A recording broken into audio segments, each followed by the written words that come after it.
E hoje nós falaremos sobre morte. É um assunto que eu sei que nem todo mundo gosta que seja tratado, mas mesmo neste período em que estamos em pandemia, em que o assunto muitas vezes é todos os dias um número excessivo de mortes, mas ainda assim é necessário tocar no assunto, é necessário a gente falar a respeito dele, até porque cedo ou tarde todos nós teremos que enfrentar aquilo que a gente vai estudar aqui hoje, que é o que Bozano intitulou de crise pré-agônica, ou também aquilo que nós poderíamos, com Allan Kardec, chamar de perturbação espírita. E essa ideia de finitude da existência, essa ideia de que nós temos, eu vou usar uma expressão aqui muito para produto, né, que a gente compra, todos nós temos data de validade.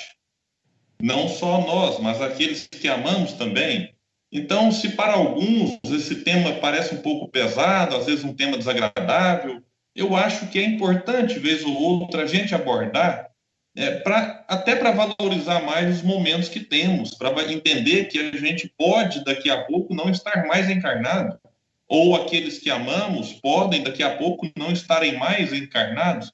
E essa ideia de finitude pessoal e de finitude daqueles que nós amamos, de certa forma, desde que isso não seja levado a um extremo de uma neurose, em que eu fico o tempo todo preocupado, será que eu vou morrer hoje? Será que quem eu amo vai morrer amanhã? Não, é neurose não, mas a gente trabalhar com essa ideia para buscar valorização, até porque muitas pessoas, né, à beira do leito de morte, quando foram entrevistadas, muitas vezes elas se queixavam de não ter valorizado momentos simples em família, momentos que poderiam ter aproveitado mais. E eu sei que nós não sairemos daqui as melhores pessoas na convivência e já valorizando todos aqueles que estão próximos de nós. Mas o desafio é tentar despertar um pouco em nós dessa sensibilidade de valorizar os momentos. E uma outra intenção deste nosso estudo é sim trabalhar aquilo que nós poderemos sentir quando tivermos que passar por aquilo que nós chamamos morte. E aí, para iniciar já aqui, eu gostaria de explicar que o nosso estudo vai ser basicamente apoiado no capítulo 30 do livro Depois da Morte, de Leon Denis, intitulado A Hora Derradeira. E nós faremos conexões com algumas questões de O Livro dos Espíritos para nos auxiliar ainda mais a compreender tudo isso que nós enfrentaremos. E Leon Denis, ele, na introdução do livro Depois da Morte, tem um parágrafo lá, meus amigos, que é importantíssimo, que ele chega a nos emocionar com a forma como o Leon Denis nos traz. E ele vai nos dar aqui um spoiler da nossa existência, dizendo: olha, você vai morrer. Um daqueles que nós amamos vai morrer. Mas vamos pegar aqui com ele porque é muito bonito. Ele vai dizer assim: um daqueles que você ama vai morrer. Debruçado sobre ele, o coração apertado, você vê estender-se lentamente sobre seus traços a sombra do além. O fogo interior lança apenas pálidas e trêmulas luzes. E eis que se enfraquece ainda mais, depois se apaga. Olha como ele vai escrevendo a respeito daqueles últimos momentos de uma encarnação. E agora, tudo o que nesse ser atestava a vida, esse olho que brilhava, essa boca que emitia sons, esses membros que se agitavam, tudo está velado, silencioso, inerte. Sobre esse leito fúnebre há somente um cadáver. Que homem não se perguntou sobre a explicação desse mistério e, durante o velório, nesse colóquio solene com a morte, pôde não pensar no que aguarda a si próprio? Este problema nos interessa a todos, pois todos nos submeteremos à lei. Importa-nos saber se, a essa hora, tudo está terminado, se a morte é apenas um melancólico repouso no aniquilamento, ou, ao contrário, a entrada numa outra esfera de sensações. Obviamente, a introdução do livro Depois da Morte já é belíssima. Às vezes as pessoas chegam e falam, William, mas eu comecei a ler Depois da Morte e parei para ler um outro livro, depois eu quero voltar nele, e eu fico feliz se a pessoa fala assim, leu a introdução? Li. Olha, você já leu muita coisa da obra, porque realmente a introdução do Depois da Morte, na verdade, as introduções escritas por Leon Denis são muito especiais. O Problema do Ser, do Destino também tem uma introdução riquíssima que vale a pena a gente depois até fazer uma palestra só sobre a introdução do Problema do Ser, do Destino. Gente, então o que ele coloca aqui, e a gente precisa trabalhar isso muito bem trabalhado, é o que eu falei logo no começo, essa ideia de finitude do corpo físico. E logo colocar o questionamento. E depois, que o velório, como o Leon Denis nos traz aqui, é um momento difícil, gente. É um momento doloroso para muita gente, para muitos familiares. E, claro que muitos aqui já foram em vários velórios, acredito, e o assunto que toca muitas rodas de conversa é, nossa, mas o fulano, né, tantos anos de dedicação, será que é o fim mesmo? Nossa, uma pessoa boa, será que agora acabou? Que sentido teria a vida para ele nesse caso agora?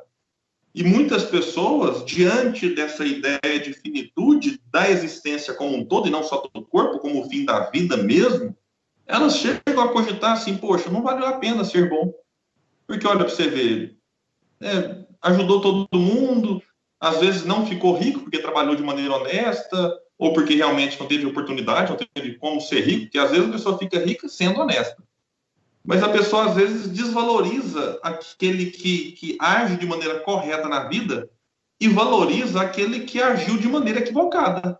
Porque, de certa forma, na ideia destes que pensam no fim, a morte iguala a todos. Bons e maus teriam o mesmo destino, ou seja, o nada.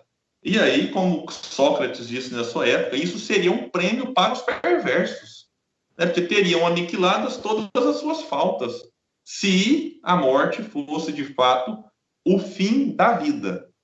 E outro ponto que a gente precisa trabalhar, gente, é que angústia para um pai, para uma mãe, imaginar que o seu filho, que desencarnou e que agora está ali naquele velório, e recebeu tanto afeto, tanto carinho, de repente vê cessar qualquer possibilidade de reencontro, porque entendem que aquele filho acabou mesmo, foi o fim dele. Então, já é muito doloroso a despedida, que mesmo sabendo de que somos imortais, não é fácil se despedir de alguém que amamos no velório. A gente pensa que espírita tem que ser insensível, que espírita não pode chorar no velório, que espírita não pode lamentar a ausência. Espírita tem sentimento, espírita também sente as coisas, sente saudade.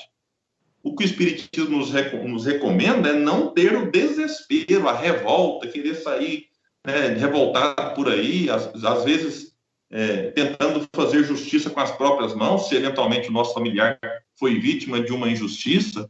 Então, o que o espiritismo tira é o desespero, mas não nos tira essa sensibilidade, essa saudade, até essa dor mesmo. A vivência do luto, ela é importante também para o espírita, mas nada pior do que essa ideia do fim, que já não basta você ter que se despedir de alguém que você conviveu. Eu falei aqui se fosse um filho, mas e um filho que se despede de uma mãe, de um pai, o neto que se despede de um avô? Às vezes o neto está ali com 10, 12 anos e o avô desencarna. E, poxa, era uma convivência tão boa, mas que durou tão pouco tempo. Será que de fato é o fim? Então é importante a gente pensar que essa ideia de finitude, ela é muito cruel, porque é como se fosse um duplo golpe no indivíduo. O golpe de lidar ali com aquela despedida e o outro golpe de imaginar, poxa, nunca mais vou reencontrar vovô. Nunca mais vou reencontrar minha mãe, meu pai, meus filhos desencarnados. Então, Leon Denis, ele trabalha ao longo do livro, Depois da Morte, essa ideia inconcebível de que a morte seja de fato o fim. E vai trabalhar a ideia de que a morte nada mais é do que o fim do corpo e o retorno do espírito ao mundo espiritual, onde ele vai, obviamente, seguindo aqui vários critérios, poder reencontrar mais cedo ou mais tarde aqueles que, de certa forma, criaram vínculo naquela ou em outras existências. E aí, no capítulo 30, então, intitulado A Hora Derradeira, Leon Denis começa com uma pergunta. É a ideia do filósofo, né? Ou com duas perguntas, melhor dizendo. O que acontece no momento da morte e como o espírito desvencilha-se da sua prisão de carne? Que impressões, que sensações o esperam nesse instante temeroso? É isso que todos temos interesse em conhecer, pois todos faremos essa viagem. A vida pode nos escapar logo amanhã. Nenhum de nós escapará da morte. Alguém pode estar ouvindo a live e tentando até isolar a madeira. Fala, nossa, deixa eu isolar porque amanhã, credo.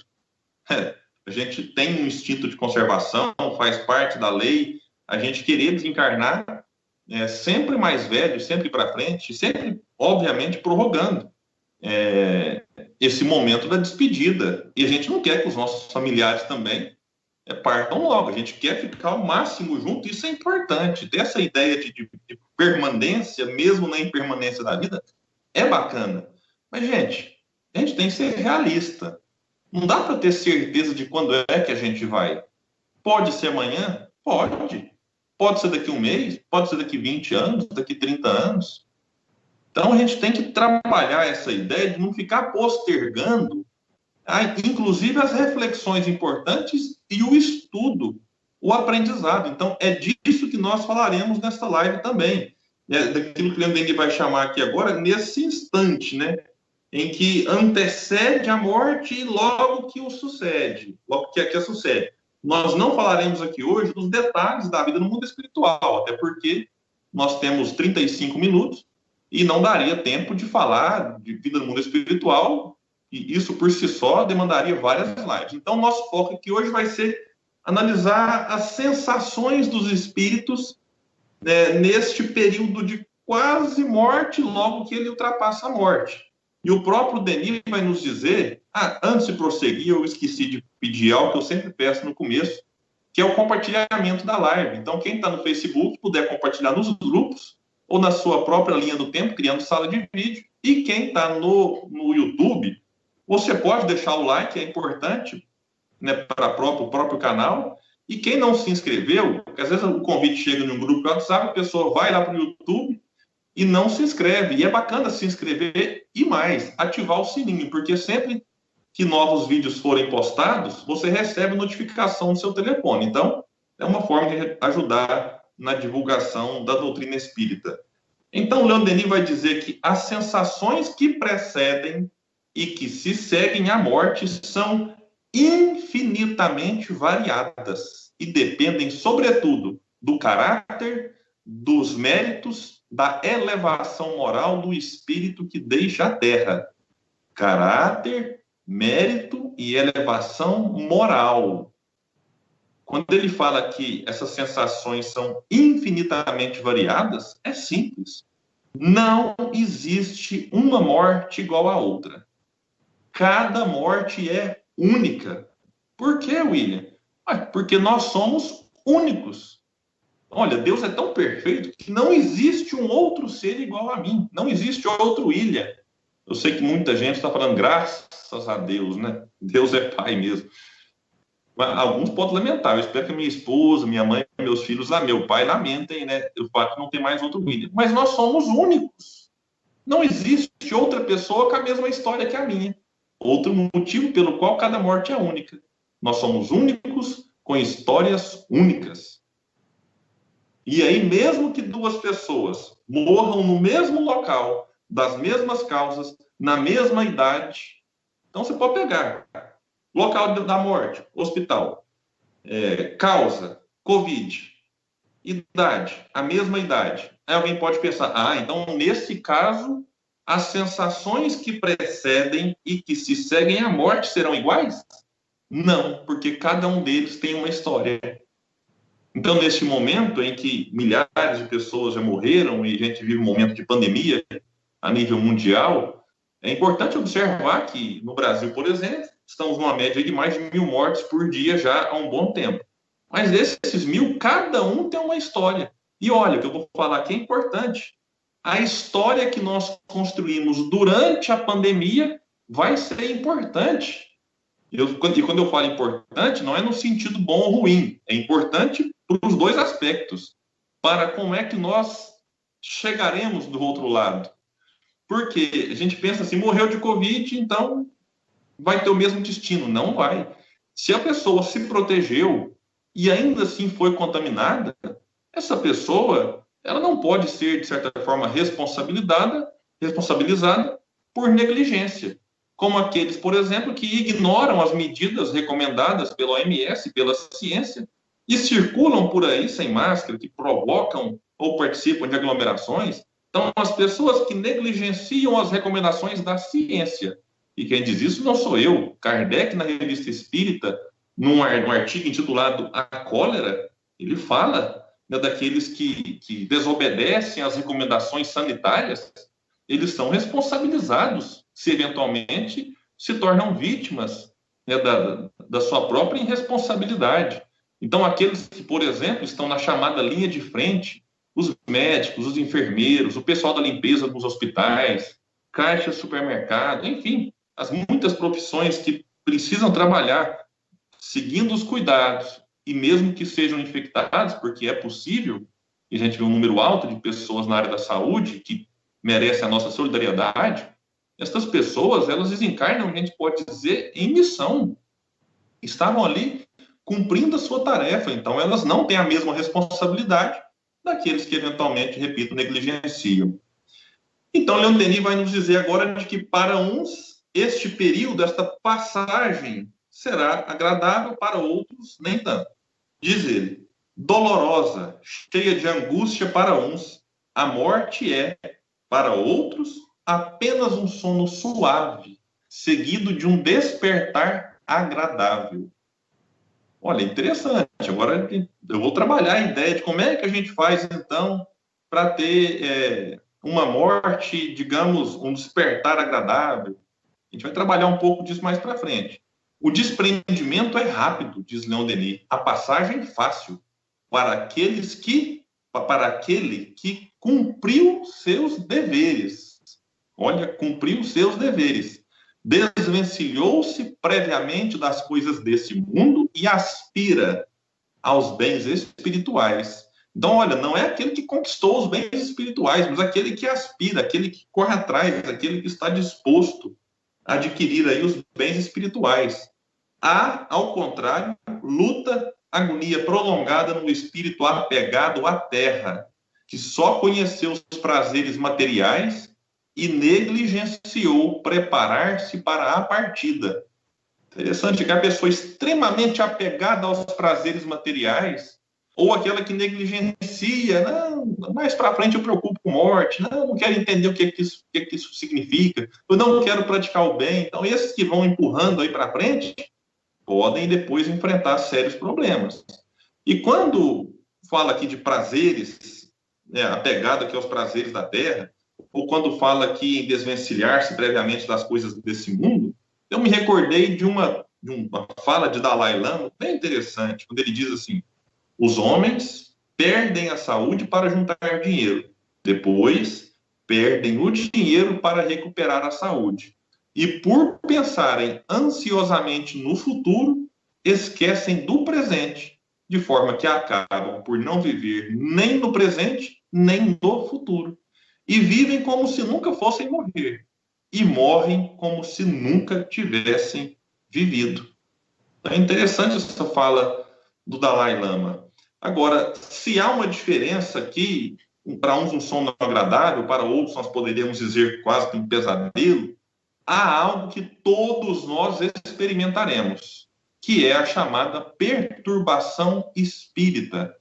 E agora nós observaremos aqui uma conexão muito forte entre o pensamento de Leon Denis e o próprio pensamento de Allan Kardec, porque Leon Denis, neste capítulo 3, nesse capítulo 30 do Depois da Morte, ele vai falar assim: em todos os casos, generalizou.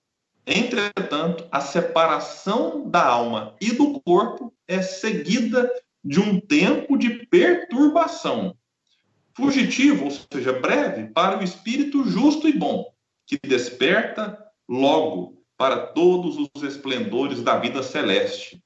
Bem longo a perturbação, ao ponto de abranger anos inteiros para as almas culpadas, impregnadas de fluidos grosseiros. O que eu falei da conexão aqui, desse vínculo dentro de Kardec? Que na questão 163 do Livro dos Espíritos, Kardec pergunta: a alma tem consciência de si mesma imediatamente? Vejamos o termo. Imediatamente depois de deixar o corpo? Aí os espíritos respondem: imediatamente não é bem o termo. A alma passa algum tempo em estado de perturbação. E aí, Kardec, curioso, o que eu acho legal de Kardec é isso, ele vai cutucando os espíritos, né? Logo em seguida, 164, a perturbação que se segue à separação da alma e do corpo é do mesmo grau e da mesma duração para todos os espíritos? A resposta é que não. Depende da elevação de cada um. Aquele que já está purificado se reconhece quase imediatamente, pois que já se libertou da matéria durante a vida do corpo, enquanto que o homem carnal, aquele cuja consciência ainda não está pura, guarda por muito mais tempo a impressão da matéria. A gente pode pensar, mas quanto tempo? Tem algum exemplo para citar? Olha, eu tenho 2 exemplos. Pessoalmente, gosto muito, não só dos exemplos, mas gosto muito destes 2 indivíduos. Um é Herculano Pires, um autor muito conhecido por alguns, muito desconhecido por outros, que precisa ser mais valorizado, né, no nosso movimento espírita. Herculano, quando ele desencarna, ele estava no hospital, enfermo ali, com alguns problemas, ele imediatamente, pouco tempo depois da desencarnação, ele dá uma manifestação, enquanto o seu corpo estava no hospital, ele dá uma comunicação no grupo mediúnico que se reunia na sua casa. De repente, um médium lá toma o lápis, papel e psicografa uma mensagem de Herculano Pires, que não deixava dúvida, né, da veracidade, da identidade do próprio autor da carta. Então, quer dizer, a perturbação para Herculano foi muito pequena, porque antes do seu corpo ser, inclusive, velado, ele já estava se comunicando, como alguns espíritos tiveram essa mesma experiência com Allan Kardec, lá no livro Céu e Inferno.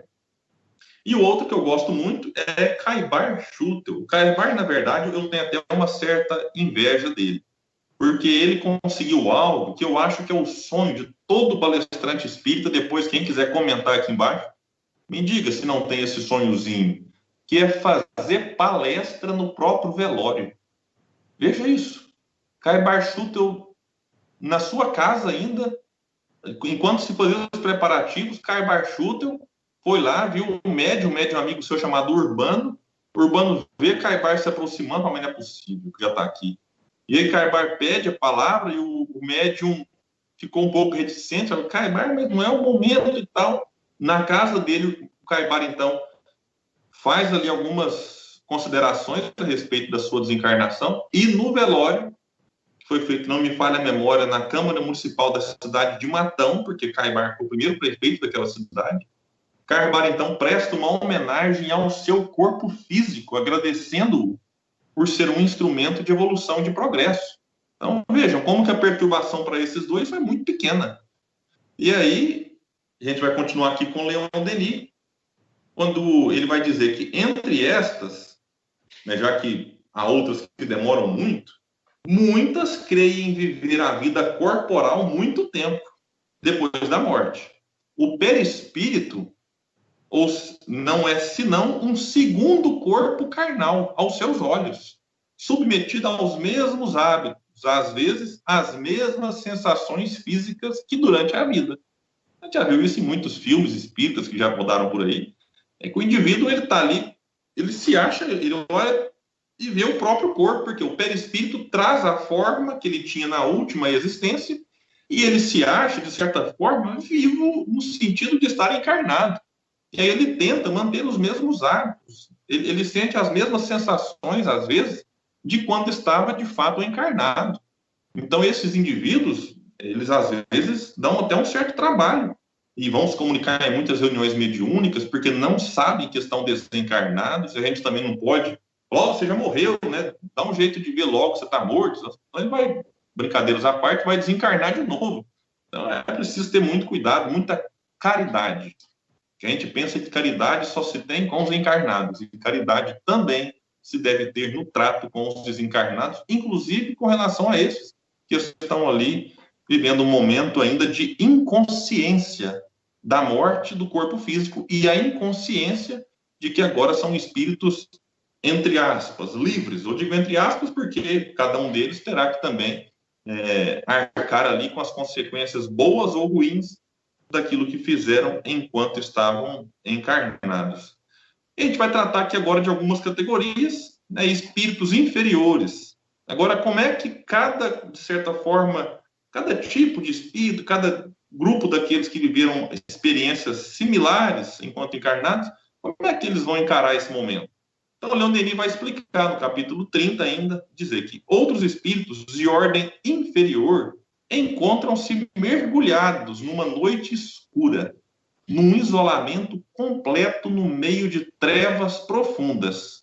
A incerteza, o terror pesam sobre eles. Então a gente tratou aqui daqueles que estão confusos ali, estou vivo, não estou encarnado, não estou, tenta comunicar com o parente, não consegue, tenta falar com um amigo, não é ouvido. Um dia uma pessoa falou, nossa, mas eu acho que eu desencarnei. Como assim? Não, porque lá em casa eu falo com os meus filhos, eles me obedecem mais, minha esposa me dá atenção. Tal. Ele falou assim, olha, você está encarnado, né? Você não está desencarnado. E falta talvez um diálogo, talvez eles estão mexendo no telefone, que quando a gente está mexendo no telefone, a gente não vê, não escuta os encarnados, e aí o encarnado pode achar que já passou para o outro lado. É só uma questão de foco mesmo ali. Então, mas a ideia é essa, porque tem muito desencarnado que tenta se comunicar com os encarnados achando que estão no mundo dos vivos, quando já passaram para o mundo dos mortos. Então, existem esses aí, né, que estão, de certa forma, perdidos. Há esse grupo de inferiores aqui, como o Leon Denis fala, que estão no meio de trevas profundas. A incerteza e o terror pesam sobre eles. Leon Denis agora trata dos criminosos. Os criminosos são atormentados pela visão medonha e incessante de suas vítimas. Então, eles criam uma coisa mental ali que eles começam a ver aquelas vítimas dos seus próprios crimes, de certa forma, querendo cobrar agora justiça. Então, se aquelas vítimas não foram evangelizadas, não trabalharam o perdão, essas vítimas se colocaram na condição agora de credores. Falou, opa, eu preciso cobrar aquilo que foi feito. E podem empreender uma perseguição ao criminoso no mundo espiritual. E o criminoso pode tentar ali se esconder de alguma forma. Então, a vida para o criminoso no mundo espiritual não é brincadeira, não é fácil. Então, é preciso trabalhar essa ideia. É claro, gente, que o sofrimento ele tem tempo para terminar, ele tem data para acabar. Então, o criminoso não vai ficar eternamente no inferno, como muitos imaginam, ou eternamente no umbral, como muitos espíritas pensam. Eternamente nas trevas, não. Chegará um momento em que ele terá a oportunidade de reparar os próprios erros, como colocou Allan Kardec no Céu e Inferno, Código Penal da Vida Futura. Arrepende, expia e repara. Então, o criminoso vai passar por esse processo normal. O materialista, Denis vai falar aqui agora, também no capítulo 30. A hora da separação é cruel para o espírito que crê no nada. Agarra-se com desespero a essa vida que lhe foge. A dúvida nele se insinua nesse momento supremo.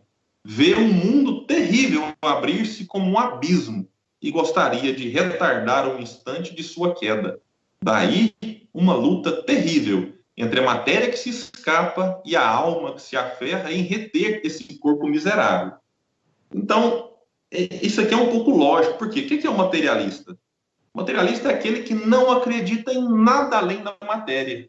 Então, quando ele desencarna, ele vai ter uma surpresa. Puxa vida, continuo vivo.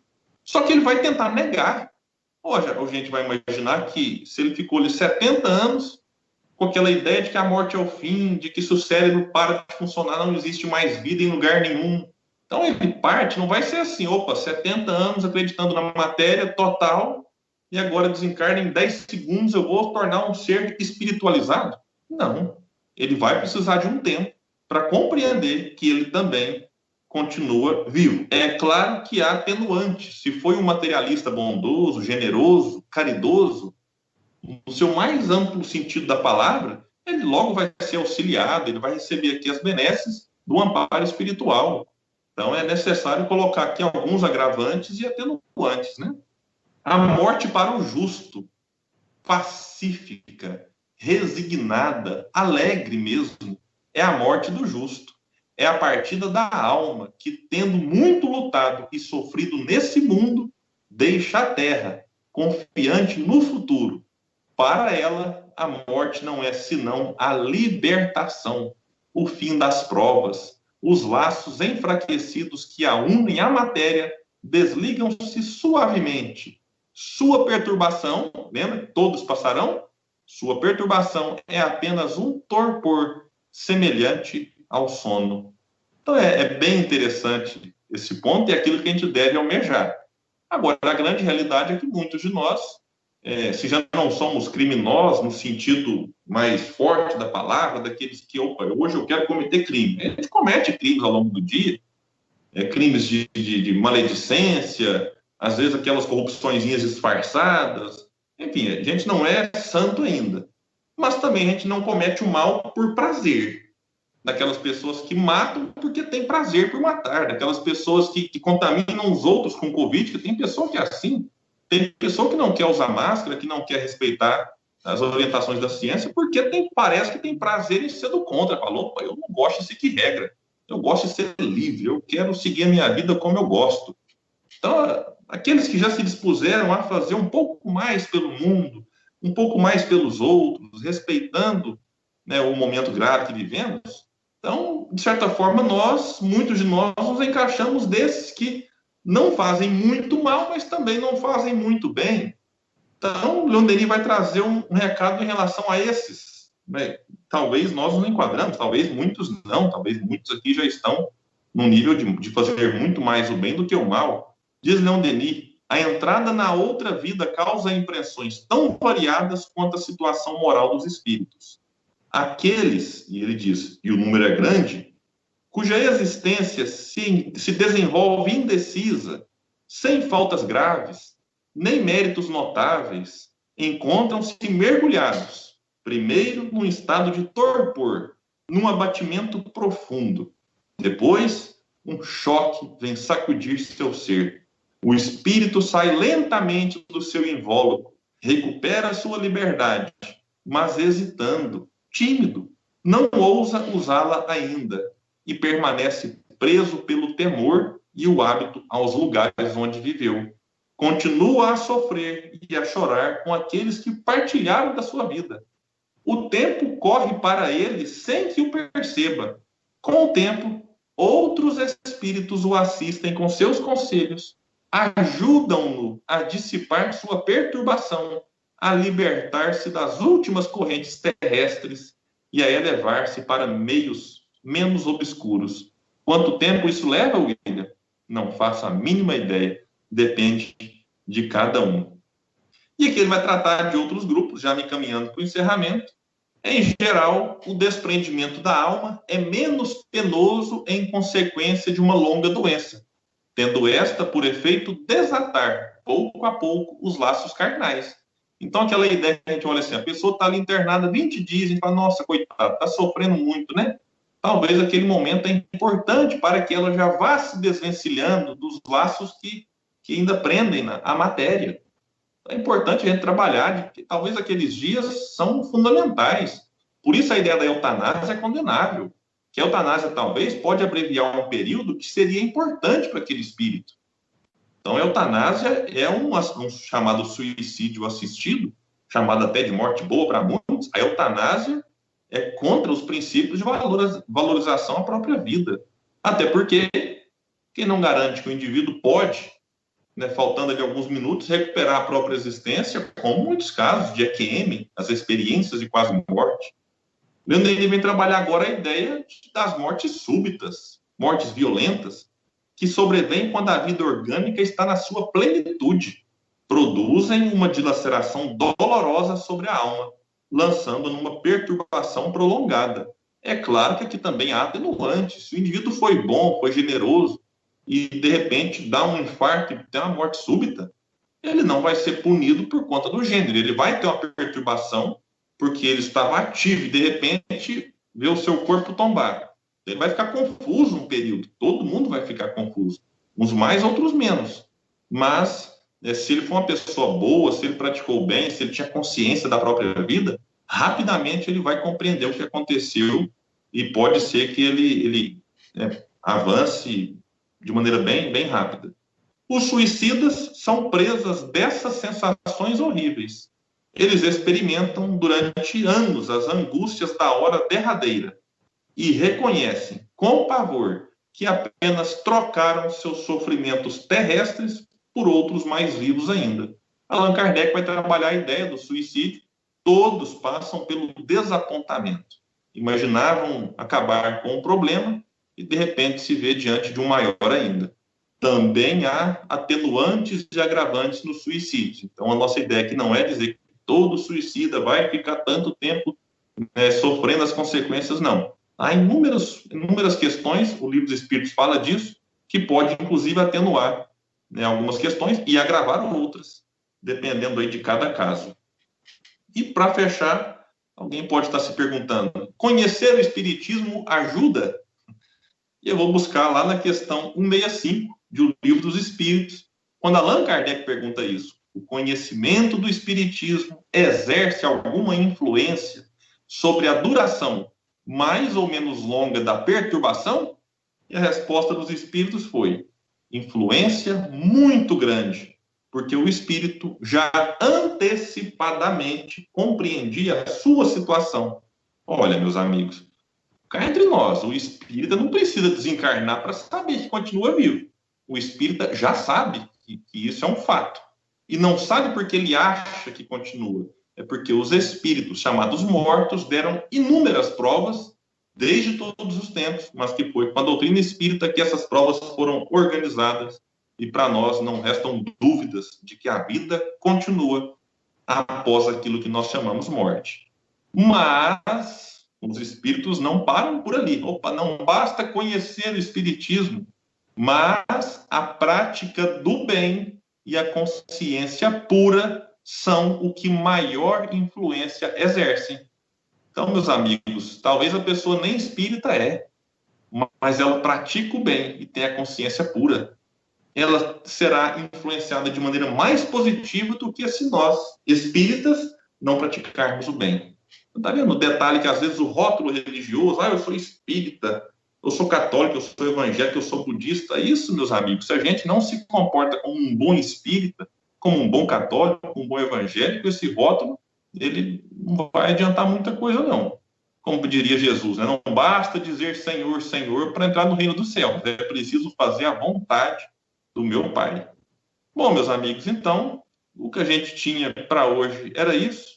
Eu só queria deixar aqui uma frase que eu gosto muito, de Victor Hugo, que os mortos são uns invisíveis, não uns ausentes. Então, mesmo que a gente não os veja, eles, de certa forma, estão muito presentes em nossas vidas e que a gente saiba aproveitar as boas inspirações, talvez de familiares queridos, talvez de amigos que partiram, do anjo guardião, daqueles que gostam da gente, e que saibamos também compreender que às vezes somos influenciados por invisíveis inferiores, e que através da prece, da vigilância, a gente possa afastar esse tipo de pensamento para conduzirmos cada vez mais no caminho reto, no caminho do bem, do amor, porque quando chegar a nossa hora, que a gente possa olhar para trás e entender que deixamos um legado bom, um legado de amor, um legado de caridade, e como eu sempre brinco, que a nossa morte possa gerar nos outros saudade, porque a saudade que a gente deixar é o tamanho daquele bem que nós fizemos a alguém. Então, esse é um ponto, se a gente desencarnar hoje, e aí, alguém vai sentir saudade de mim? Se a resposta for sim, continuemos fazendo o que a gente faz. Se a resposta for não, talvez a pessoa fale, eu acho que eu não fiz muita coisa, como diria Chico, embora não dê para voltar atrás e fazer um novo começo, dá sempre para começar agora e fazer um novo fim. Então, nunca é tarde para começar a construir um legado positivo para que a gente deixe saudade